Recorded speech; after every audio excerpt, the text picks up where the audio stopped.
Ahmad Dhani ajak Maya Estianty tampil di konser Dewa 19, minta bantuan Al Eldul. Ternyata, artis Ahmad Dhani punya keinginan mengajak Maya Estianty tampil di tur konser Dewa 19. Bahkan, suami Mulan Jamila itu sampai meminta Al Ghazali, El Rumi dan Dul Jailani ikut merayu Maya. Untuk Maya, mungkin saya bisa minta Al Eldul untuk merayu ibunya agar tampil, terang Ahmad Dhani. Ahmad Dhani mengaku tak malu untuk meminta Maya Estianty manggung di tur konser Dewa 19. Menurutnya selama ini Maya lah yang malu-malu. Kalau saya sih, mau-mau saja.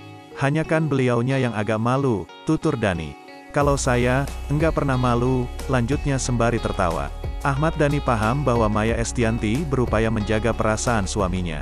Beliau yang menjaga perasaan suaminya, katanya. Ahmad Dhani mengaku antusias menyambut konsernya tersebut.